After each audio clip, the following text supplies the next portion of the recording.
اب میں آپ کو ذرا اس جو انسانوں میں سے انسان دشمنی کا جن کا سب سے بڑا رول ہے، میں ان کی 2000 سالہ تاریخ کا آپ کے سامنے نقشہ رکھنا چاہتا ہوں۔ ان 1400 سال کا تو میں نے صرف 4 آپ کو پوائنٹس بتائے۔ موسیٰ سے عیسیٰ تک 1400 برس علیہ الصلوۃ والسلام، 2 مرتبہ عروج، 2 مرتبہ زوال، اشیریوں کے ہاتھوں پٹوائی، بابلیوں کے ہاتھوں پٹانا، گریکس کے ہاتھوں مرمت، رومنس کے ہاتھوں مرمت۔ یہ جو 2000 سال ہے، کیونکہ اب تو ظاہر بات ہے 21ویں صدی شروع ہو گئی، 20 صدیاں حضرت مسیح کو پوری ہو گئی۔ پہلی بات نوٹ کیجئے، حضرت مسیح کی پیدائش ہے سن 1 قبل مسیح۔ یہ نقطہ آپ نے کبھی سنا ہے یا نہیں؟ جب ملینیم کا سلسلہ شروع ہوا تھا پچھلے سال، تو میں نے بیان کر دیا تھا کہ ایک عجیب حساب کے اندر انہوں نے غلطی کی ہوئی ہے۔ حضرت مسیح کی پیدائش ہوئی 25 دسمبر کو، سن انہوں نے شروع کر دیا، جو اس کے بعد جنوری آئی تو پہلا سال شروع ہو گیا۔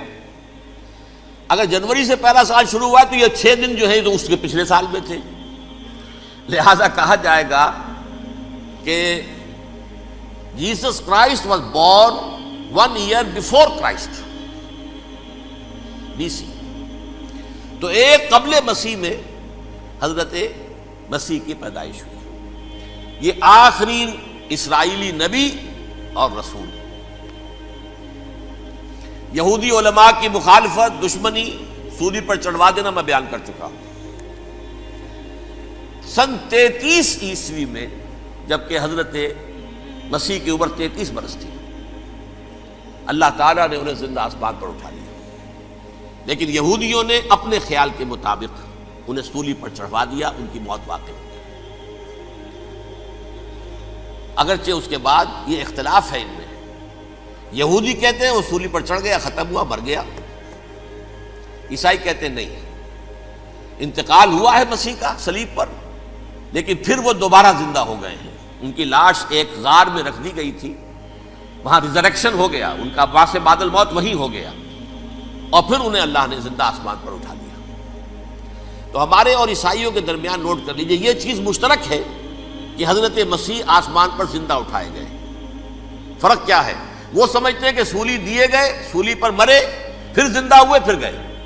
ہم سمجھتے ہیں کہ نہیں، وما صلبوہ وما قتلوہ، انہوں نے نہ صلیب دے سکے انہیں اور نہ انہیں قتل کر سکے، بل رفع اللہ الیہ، اللہ نے اٹھا لیا۔ پھر ہمارا اور یہ اس کا عیسائیوں کا ایک اور اتفاق ہے، سیکنڈ کمنگ آف جیسس، حضرت مسیح دوبارہ آئیں گے۔ یہ عیسائیوں کا بھی عقیدہ ہے اور ہمارا بھی۔ بہرحال تو جیسا کہ میں نے عرض کیا کہ اس وقت یہ عذاب استیصال، عذاب اکبر کے مستحق ہو چکے تھے، لیکن اللہ نے ان کی مدت دراز کی ہے،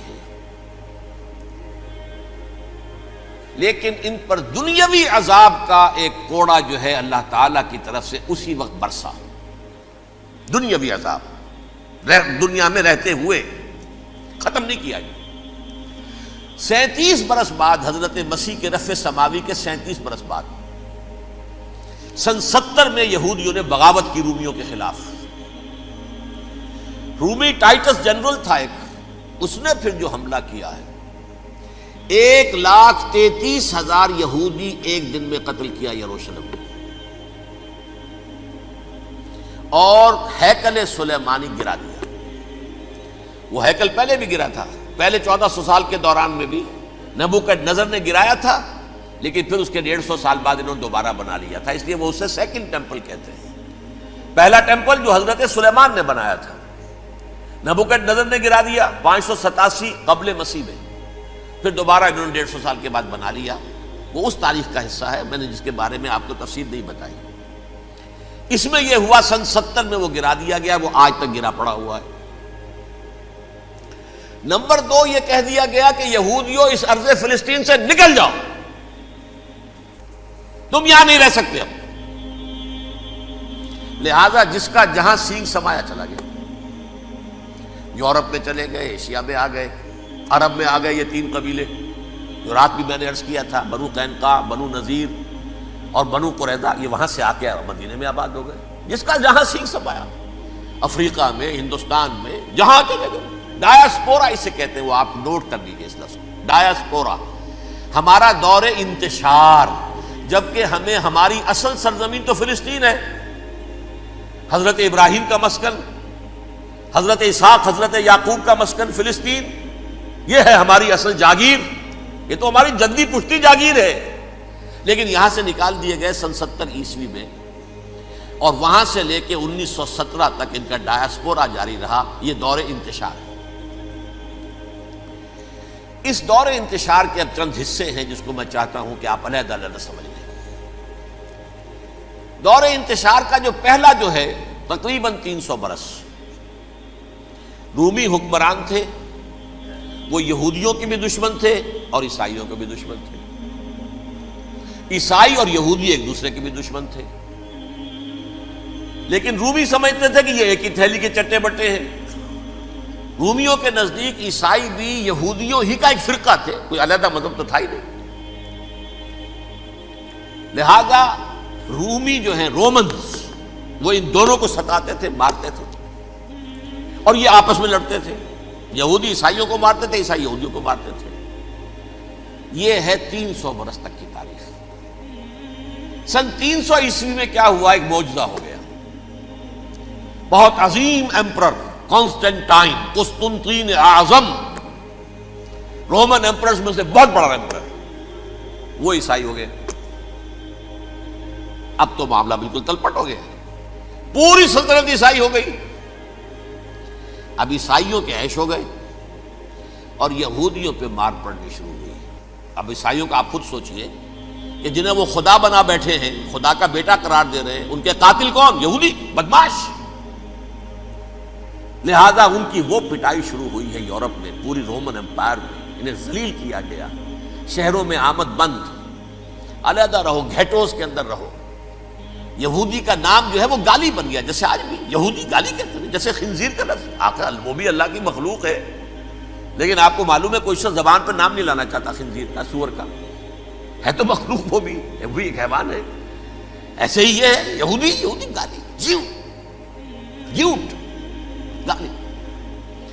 لہذا ایک طرف تو ان دونوں کے درمیان دشمنی، جس کو قرآن کہتا ہے وَأَغْرَيْنَا بَيْنَهُمُ الْعَدَاوَةَ وَالْبَغْضَاءَ، ہم نے ان کے مابین دشمنی جو ہے پیدا کر دی ہے۔ اور جب یہ پوری سلطنت عیسائی ہو گئی تو قافیہ تنگ ہو گیا یہودیوں کا۔ اب آئیے 571 عیسوی، یعنی جب کہ ڈایاسپورا کو کتنا عرصہ ہو چکا تھا؟ 500 برس۔ سن 70 سے شروع ہوا نا ڈایاسپورا، جب ٹائٹس نے گرایا ہے ہیکل کو اور نکال باہر کیا انہیں فلسطین سے، بھاگ جاؤ یہاں ایک یہودی بھی نہیں رہے گا، فلسطین سے نکال دیے گئے۔ اس کے پورے 500 برس بعد سن 571 عیسوی میں حضور کی پیدائش ہوئی، ولادت با سعادت محمد رسول اللہ صلی اللہ علیہ وسلم۔ 610 میں آپ پر وحی کا آغاز ہوا، لیکن حضور کے ساتھ ان کا معاملہ کیا رہا؟ اول تو جبکہ حضور ابھی مکے ہی میں تھے، یہودیوں نے ریشہ دوانیاں شروع کر دی حضور کے خلاف۔ قریش مکہ کو سکھاتے تھے، پڑھاتے تھے، ان سے یہ پوچھو، ان سے یہ پوچھو، انہیں اس طرح تنگ کرو، ان سے یہ امتحان لو، یہ آپ کے علم میں ہے۔ سورہ بنی اسرائیل میں، سورہ کہف میں وہ سوالات، جو امتحانی سوالات آئے تھے، ذوالقرنین کون تھا، اصحاب کہف کون تھے، تم رسول بنے پھرتے ہو تو بتاؤ، اور یہ روح کی حقیقت کیا بتاؤ۔ یہ ساری ریشہ دوانیاں کر رہے تھے بیٹھے ہوئے، ابھی وہیں پر حضور ابھی پہنچے بھی نہیں۔ ہجرت فرما کر حضور تشریف لے آئے تو حضور نے، جسے ماسٹر سٹروک کہا جائے گا، یعنی اسٹیٹس مین شپ کا ماسٹر سٹروک، آپ نے مدینے میں آتے یہودیوں کے ساتھ پیکٹ کر دیا، جوائنٹ ڈیفنس پیکٹ آف مدینہ، کہ اگر مکے والے ہم پر حملہ کریں گے تو ہم مل جل کر ایک قوم کی حیثیت سے مقابلہ کریں گے۔ یہ میثاق مدینہ کہلاتا ہے، جس کے بہت غلط معنی پہنائے جا رہے ہیں آج کل۔ بہرحال میں موضوع میرا چونکہ یہ نہیں، میں ادھر نہیں جاؤں گا، لیکن ہوا کیا؟ ہر مرتبہ یہ خیانت کے مرتکب ہوئے، ان نے جو عہد کیے تھے ان سے پھرے، اندر ہی اندر سازش، ریشہ دوانی، حضور کی بدترین دشمنی۔ سورہ نساء کی آیت نمبر 12 میں 14 میں 13 میں فرمایا ہے لا تزال تطلع علی خائنۃ منہم، اے نبی ہمیشہ آپ کے علم میں ان کی طرف سے خیانتیں، بددیانتیاں آتی رہیں گی. اور بار بار وہ مسلسل جنگ کی آگ بھڑکاتے تھے. قریش کو دعوت دیتے، آؤ آؤ آؤ ہم اندر سے بغاوت کر دیں گے، تم آؤ تو صحیح، ختم کریں محمد کو اور اہل ایمان کو صلی اللہ علیہ وسلم ورضی اللہ تعالی عنہم اجمعین. لیکن پھر جب وہ آتے تھے تو یہ دبک جاتے تھے، ان میں ہمت نہیں تھی. میدان کے مرد نہیں رہے تھے. یہ سورہ حشر میں ان کا نقشہ کھینچا گیا ہے. کھلے میدان میں مقابلے کی اس کے اندر صلاحیت ہی نہیں. یہ تو فصیلوں کے پیچھے سے، جیسے عورتیں کہیں دیہات میں لڑائی ہوتی ہے تو مرد جو ہے گلیوں میں لڑتے ہیں، عورتیں اوپر سے پتھر پھینکتی ہیں، بس وہ کام یہ کر سکتے تھے. من ورائے جدر، فصیلوں کے پیچھے سے، جنگ میں میدان میں نہیں آ سکتے. بہرحال قرآن مجید میں ہے یہ سورہ مائدہ کی آیت نمبر 64، کلما اوقدوا نارا للحرب اطفاها اللہ. اکثر و بیشتر مواقع پر تو یہ جب آگ بھڑکاتے تھے جنگ کی، اللہ اسے بجھا دیتا تھا. لیکن بہرحال اس کے باوجود جنگیں ہوئی، غزوہ بدر، غزوہ احد ہوئی کہ نہیں؟ یہ ساری اس اصل شرارت میں. اور اس کے نتیجے میں حضور نے پھر ایک ایک کر کے 3 قبیلوں کو سزا دی. غزوہ بدر کے فوراً بعد بنو قینقاع نکالے گئے مدینے سے، غزوہ احد کے فوراً بعد بنو نذیر نکالے گئے، اور غزوہ احزاب کے بعد بنو قریظہ نکال دیے گئے. یہ تو میں نے آپ کے سامنے رکھ دیا صرف حضور کے زمانے میں ان کا کیا رویہ رہا. دشمن، رات بھی ہم نے وہ آیت پڑھی تھی، لَتَجِدَنَّ أَشَدَّ النَّاسِ عَدَاوَةً لِلَّذِينَ آمَنُوا الْيَهُودُ وَالَّذِينَ أَشْرَكُوا.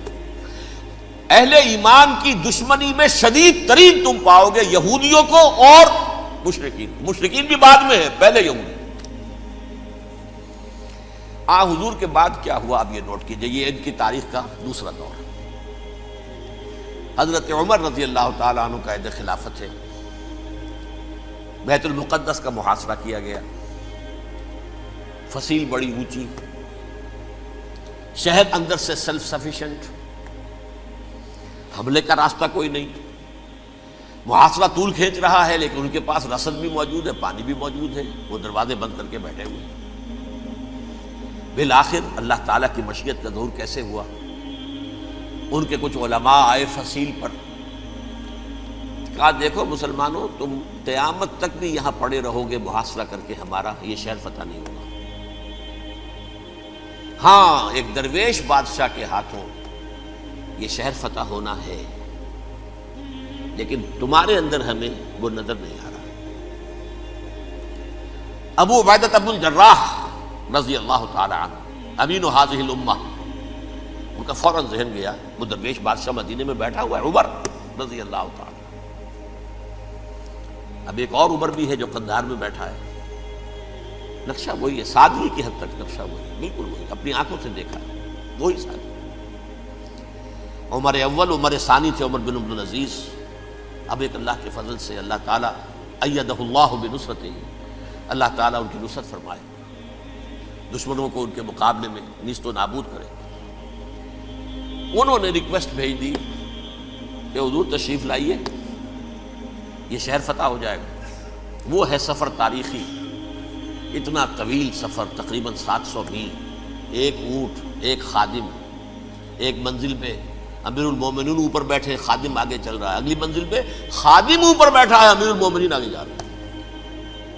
اور جب پہنچے ہیں تو وہ باری تھی خادم کی. انہوں نے ہاتھ جوڑ دیا، حضور خدا کے لیے تم کیا کہیں گے لوگ، وہ میرا برا حال کر دیں گے، تمہیں شرم نہیں آئی؟ امیر المومنین پیدل آگے چل رہے ہیں نکیل پکڑ کر، اور تم بیٹھے ہو اوپر براجمان ہو. حضرت عمر فرمایا الدور دورک، نہیں باری تمہاری ہے، بیٹھ.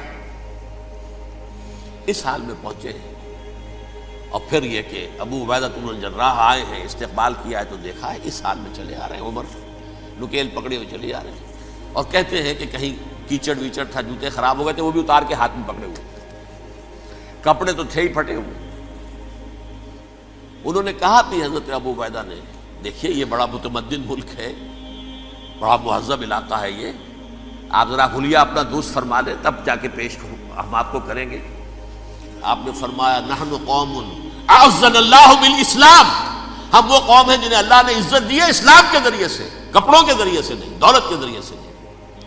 اسی حال میں گئے ہیں، اوپر سے انہوں نے کھڑے ہو کر نشانیاں دیکھی ہیں، اپنی کتابیں کھولی، ہاں یہ وہی ہے، اچھا لو جی سرنڈر، شہر تمہارے ہاتھ میں۔ خون کا ایک قطرہ نہیں بہا اور بیت المقدس فتح ہو گیا۔ لیکن اس وقت حضرت عمر نے ایک نرمی یہ کی کہ یہودیوں کے لیے بھی اسے اوپن سٹی قرار دے دیا۔ یہ احسان عظیم حضرت عمر کا، اس سے پہلے یہودی آ ہی نہیں سکتا تھا، داخل ہی نہیں ہو سکتا تھا، وہاں وہ آ کر وزٹ نہیں کر سکتا تھا، زیارت نہیں کر سکتا تھا اپنے مقدس مقامات کی۔ حضرت عمر نے یوں سمجھیے کہ تقریباً 550 برس کے بعد ان کے لیے راستہ کھولا ہے کہ ہاں تم آ سکتے ہو، زیارت کر سکتے ہو۔ لیکن یہ عیسائیوں نے لکھوایا معاہدے کے اندر، انہیں یہاں آپ آباد ہونے کی اجازت نہیں دیں گے، لیکن کم وزٹ دی پلیسز، دیکھیں زیارتیں کریں اور جائیں۔ یہ معاہدہ حضرت عمر کا ہے رضی اللہ تعالیٰ، جو پھر خلافت راشدہ کے بعد بنو امیہ نے بھی اس کو آنر کیا، بنو عباس نے کیا۔ پھر جو ہمارے یہ ترکوں میں اندر خلافت آئی تو ترک خلفاء نے بھی اس معاہدے کی پوری پابندی کی۔ فلسطین میں آ سکتے ہیں یہودی صرف زائرین کی حیثیت سے، وہاں آباد نہیں ہو سکتے۔ اب آئیے اگلا دور آیا حضرت عثمان کا دور خلافت۔ یہ ہے وہ وقت کہ اب یہود نے امت مسلمہ کی پیٹھ میں چھرا گھونپا۔ وہ کیسے؟ ایک یہودی عبداللہ ابن سبا اسلام کا لبادہ اوڑھ کر آ گیا، معاشرے کا جائزہ لے لیا، ان میں بنو ہاشم اور بنو امیہ میں جو پرانی کشاکش تھی اس کے کچھ نہ کچھ جراثیم باقی ہیں، اگر ان کو ذرا بھڑکا دے تو مسلمانوں میں انتشار پیدا ہو جائے۔ کہا یہ عثمان کون ہے؟ یہ تو بنو امیہ میں سے ہے، یہ حق تو بنو ہاشم کا ہے، خلافت ان کے پاس ہونی چاہیے، محمد کے تو رشتہ دار وہ ہیں صلی اللہ علیہ وسلم۔ عوام الناس کے اندر بات پھیلنی شروع ہوئی۔ پھر ایک بڑی سازش کے انداز میں حضرت عثمان کے خلاف پروپیگنڈا، حضرت عثمان کے جو عاملین تھے، گورنر تھے، ان کے خلاف پروپیگنڈا، اور ایسی ہوشیاری کرتے تھے کہ کوفے میں کوفے کے حاکم کے خلاف کچھ نہیں کہنا، اجی مصر میں یہ ہو رہا ہے، اجی شام میں یہ ہو رہا ہے، اجی یہ جو عثمان ہے وہ یہ کر رہا ہے، یہ ظلم ہو رہا ہے، یہ لوٹ مار ہو رہی ہے، یہ خیانتیں ہو رہی ہیں۔ اب نہ تو اس زمانے میں مینز آف کمیونیکیشن، کیسے تصدیق کریں؟ افواہیں تو آپ آج کراچی کے اندر شروع ہو جائے تو پتہ نہیں چل سکتا کسی کو کہ کیا اس میں صداقت ہے کیا جھوٹ ہے، اور بری بات جو ہے فطرت انسانی کی کمزوری ہے وہ فوراً قبول کرتا ہے، کسی کے بارے میں اچھی بات ماننے کو تیار نہیں ہوتا، لیکن بری بات تو فوراً تیار۔ بہرحال یہ فتنہ انہوں نے اٹھایا، حضرت علی کی الوہیت کا فتنہ اٹھایا، حضرت عثمان کے خلاف الفتنۃ الکبریٰ برپا کیا، حضرت عثمان شہید ہوئے۔ اس کے بعد 5 برس تک مسلمان ایک دوسرے کی گردنیں کاٹتے رہے، باہمی خانہ جنگی ہوئی، امت کو وہ زخم لگایا ہے جو آج تک جس سے خون رس رہا ہے۔ یہ شیعان عثمان اور شیعان علی تھے جو بعد میں پھر سنی اور شیعہ ہو، اور آج تک فتنہ کس نے جگایا؟ ایک عبداللہ ابن سبا یہودی اور اس کے کارندے، شیطان کا ایجنٹ، اور انسانوں میں سے بھی اس کے جو بھی حواریین تھے اور شیطانوں کے اندر سے بھی تھے، انہوں نے بھی اس آگ کو بھڑکایا۔ یہ آپ سوچ لیجئے کہ یہ کس نے وہ زخم لگایا؟ یہودی۔ اگلا دور آیا، خلافت راشدہ ختم ہوئی، بنو امیہ کا بھی دور کافی گزر گیا۔ طارق ابن زیاد 712 عیسوی میں حملہ کرتے ہیں اسپین پر۔ اسپین اس وقت عیسائیت کا بہت بڑا گڑھ، بڑے کٹر ترین عیسائی جو ہے وہ اسپین میں تھے، لہذا یہودیوں کی وہاں بہت پٹائی ہوتی تھی، یہ میں بتا چکا ہوں، دشمنی تھی، یہ تو چلی آ رہی تھی عیسائیوں کے ہاتھوں یہودیوں کی، وہ تو سن 300 عیسوی سے ایمپرر کانسٹنٹائن کے بعد سے شروع ہو گئی تھی۔ اس حوالے سے یہودیوں نے اس وقت چالاکی یہ برتی، کچھ راستے واسطے بتائے، کچھ مدد کی طارق ابن زیاد کی۔ طارق ابن زیاد نے انہیں اپنا محسن سمجھا، ہسپانیہ فتح ہو گیا تو یہودی چونکہ محسنین کی فہرست میں آ چکے تھے، انہیں بہت اقتدار نصیب ہوا، بڑی سپورٹ مسلمانوں نے دی۔ ان کے بڑے بڑے علماء جو ہیں اسی دور کے اندر پیدا ہوئے، بڑے بڑے تھنکرز ان کے اسی دور میں پیدا ہوئے۔ بن گوریون جو کہ ایک وزیر اعظم تھا اسرائیل کا، اس نے یہ لکھا ہے اپنی کتاب میں، Muslim Spain was the golden era of our diaspora, وہ ڈائسپورا جو 70 عیسوی سے شروع ہوا تھا اور 1917 عیسوی تک جاری رہا ہے، اس میں سے گولڈن ایرا ہمارا جو تھا وہ مسلم اسپین تھا، ہسپانیہ میں بیٹھ کر ہم عیش کیے۔ لیکن وہاں سے انہوں نے اور جو کچھ کیا، یہ تو داستان کے تو بہت سے گوشے ہیں، لیکن میں جس اسٹریٹ لائن میں چل رہا ہوں اس کے اعتبار سے ایک بات سمجھ لیجیے، وہاں بیٹھ کر انہوں نے اب عیسائیت کی پیٹھ میں چھرا گھونپا، پروٹیسٹنٹ مذہب پیدا کیا، تقسیم کر دیا، جیسے شیعہ سنی کی تقسیم، عبداللہ ابن سبا، رومن کیتھولک اور پروٹیسٹنٹ کی تقسیم، یہودی علماء۔ ہوتا کیا تھا، ہسپانیہ کی یونیورسٹیاں ہیں، کارڈووا میں ہے، ٹولیڈو میں ہے، گریناڈا میں ہے، غرناطہ، قرطبہ، تولیتلا، اور وہاں آتے تھے لوگ، فرانس سے چلے آ رہے ہیں نوجوان پڑھنے کے لیے، جرمنی سے چلے آ رہے ہیں، اٹلی سے چلے آ رہے ہیں، 3 ہی ملک قریب ترین پڑھتے ہیں سینٹرل جو یورپ کے ہیں۔